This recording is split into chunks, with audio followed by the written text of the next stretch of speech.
সবাই কেমন আছেন? আশা করি খুব ভালো আছেন। শুরু হয়ে গেছে নতুন একটা দিন ও শুরু করতে চলেছি নতুন একটা ভিডিও দিয়ে।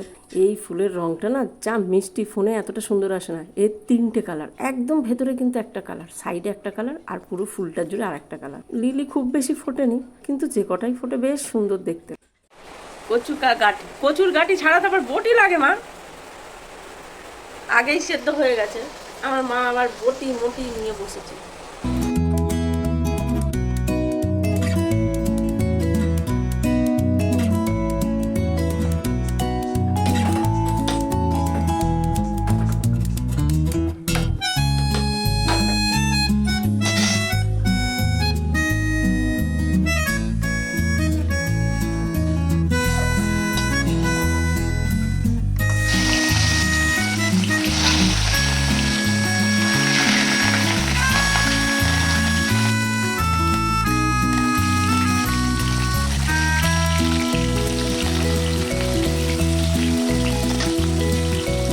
কচুর গাঁঠি দিয়ে মাছ দিয়ে তেমন আমাদের বাড়িতে খাওয়া হয় না, সেটা হয় ইলিশ মাছের মাথা দিয়ে, খেতে দারুণ লাগে।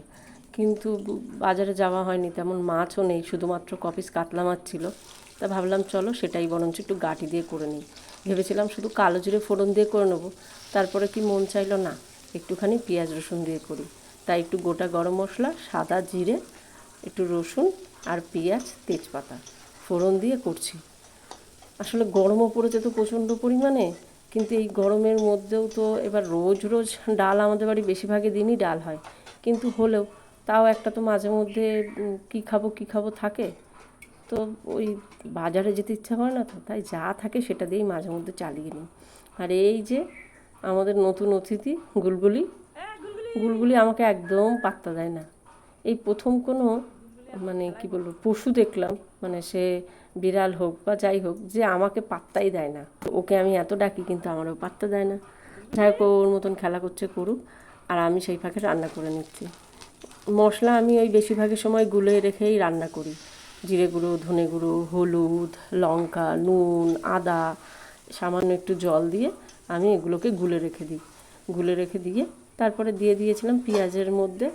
দিয়ে এবার ওই 2 মিনিট মতন একটুখানি মশলাটা শুধু কষিয়ে নিয়ে এবার সেদ্ধ করে রাখা আলু ও কচুর গাঁটি দিয়ে দিলাম। এবার এটাকে 10 মিনিট মতন একটুখানি লো ফ্লেমে একটু কষিয়ে নেবো, তাতে মশলাগুলো সবজির মধ্যে খুব ভালোভাবে যায় আর স্বাদও অনেকটা বাড়ে। সবাই না কি তাড়াতাড়ি দেখি রান্না করে ফেলে, আমি একমাত্র ব্যতিক্রমী, যার রান্না চট করে হয়ই না। যাই হোক, প্রায় খুব ভালো করে একটু মশলাটা দিয়ে কষিয়ে নিয়েছি 10 মিনিট মতন। নিয়ে এখন এর মধ্যে দিয়ে দিলাম জলটা ঠান্ডাই দিয়েছি, আর ওই ভেজে রাখা 3 পিস মাছ হয়ে গেছে, দিয়ে দিয়েছি মাছগুলো। এবার ঝোলটা ফুটতে থাকুক, নামানোর আগে নুনটা একটু টেস্ট করে দেখে নেবো, আর একটু গরম মশলা দিয়ে দেবো। সেই ফাঁকে একটা সবজি কেটে নিই। আজ একটু মিক্স পোস্ত করব। এরকম পোস্ত এর আগে কে করেছেন অবশ্যই জানাবেন। কিন্তু বাড়িতে একটা ঝিঙে হয়েছে, ঝিঙেটা খুব ভালো হয়েছে, কিন্তু একটা ঝিঙে দিয়ে তো পোস্ত হবে না।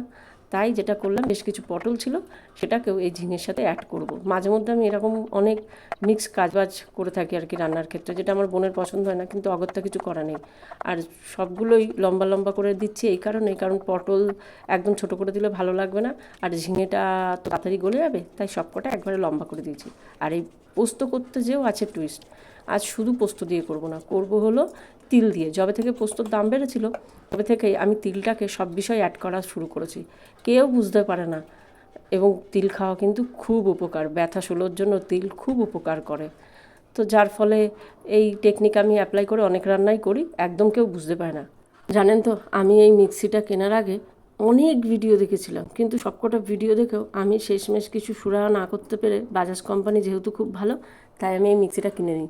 কিন্তু এই মিক্সিটার একদম দুটো নেগেটিভ পয়েন্ট হলো, মিক্সিটা প্রচণ্ড আওয়াজ করে, যা আপনি পাশে একদম সহ্য করতে পারবেন না।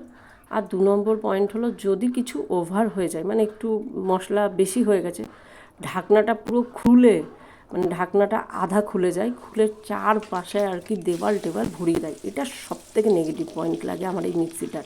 কিন্তু কিছু করার নেই, এতগুলো টাকা দিয়ে কিনে ফেলেছি, এখন কি করব। তবে এই মিক্সিটার কিন্তু সবথেকে মাইনাস পয়েন্ট হলো এই দুটো, যেটা একদম পছন্দ হবে না। যাই হোক, ওদিকের মাছের ঝোল একটু গরম মশলা দিয়ে নামিয়ে নিয়েছিলাম, আর এখন করছি পোস্ত, মিক্স পোস্ত। পোস্ত কম বেশি সবাই জানেন। কালো জিরে একটু ফোড়ন দিয়ে দিয়েছি, দিয়ে পটল আর আলুটা যেহেতু একটু শক্ত হয় আর পটলটার থেকে না কেমন একটা বুনো গন্ধ লাগে, ওই কারণে পটল আলুটাকে সামান্য একটুখানি হলুদ দিয়ে একটু নুন দিয়ে ভেজে নিয়েছি। আর ঝিঙে তো তাড়াতাড়ি গলে যায়, তাই ঝিঙেটাকে দিয়েছি পরে।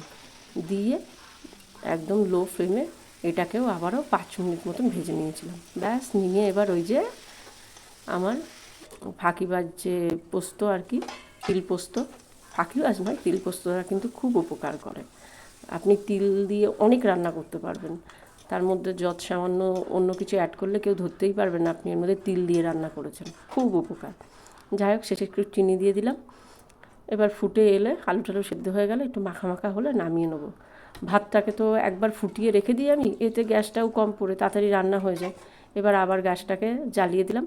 ভাতটা বেশিক্ষণ লাগে না, একবার ফুটিয়ে রাখলেই না ওই 5 মিনিট মতন লাগে, 5 থেকে 10 মিনিট ফুটে এলেই ভাত নামিয়ে দেওয়া যায়।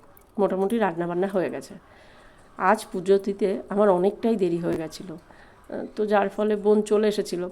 এবার বাড়ির জন্য একটুখানি মিষ্টি এনেছিল, তা আমার কি মনে হলো আমি একটুখানি ঠাকুরকে দিই। তা দিয়ে ভাবলাম সেই ভিডিওটা আপনাদের সামনে পরিবেশনা করি। জানি না কেন, বিশ্বাস করুন, পুজো অবধি এই অবধি ঠিক ছিল, কিন্তু তারপরে হয় না যে একটা ছবি নিয়ে সুন্দর করে আপনাদের দেখাবো। এবং এটা শুধু মিষ্টি এনেছে বলে নয়, এটা দেখানোর পেছনে মেন কারণ ছিল বোন কিছু ফুল এনেছে, থোকা অ্যালামুন্ডা। তো আমি ভাবলাম চলো একটা ছবি তুলে বা ভিডিও করে আপনাদের সামনে দেখায়। কিন্তু জানি না কেন মনটা এত খারাপ হয়ে গেল, খালি জন্য মনে হয় না যে মানে মাথাটা মনটা সরে যায়। মানে পুজোর সময় এই ভিডিও ক্যামেরা এই সব করা, আমি জানি না সবাই কিভাবে ঘন্টার পরে ঘন্টা টোটাল পুজোটাকে একটা ভিডিও করে। মানে আমার এত খারাপ লাগছিল যে আমি ঠাকুরকে কি ভোগ দিয়েছি সেটা আপনাদের সামনে দেখানোর জন্য ভিডিও করছি বা এরকম কিছু একটা মনে হচ্ছিল। তো যার ফলে মনটা খুব খারাপ হয়ে গেছিলো এবং মনে হচ্ছিলো যে না, এর পরের থেকে অন্তত পুজোর শেষে একটা ভিডিও করে দেখাবো বা কিছু, কিন্তু পুজো দিতে দিতে আপনাদের সামনে আর ভিডিও করে দেখাবো না। এটা খুব খুব খারাপ লাগছিলো। যাই হোক, ভিডিওটা যখন করেই ফেলেছি আপনাদের সাথে একবার দেখিয়ে নিই। মানে ভিডিও করব কিন্তু চেষ্টা করব যতটা না করা যায়, মনটা খুব খারাপ লাগছিলো। আর গোপুসোনাদের কেমন লাগছে, আর এই থোকা অ্যালামুন্ডাটা না দারুণ দেখতে লাগছে। আর যতবার আমি পুজো করতে আসি বা আমি এই ঘরে আসি, কৃষ্ণর দিকের একবার দেখলে, কৃষ্ণর ওই হাসি মুখটা দেখে আমার সমস্ত ক্লান্তি দুঃখ সব দূর হয়ে যায়।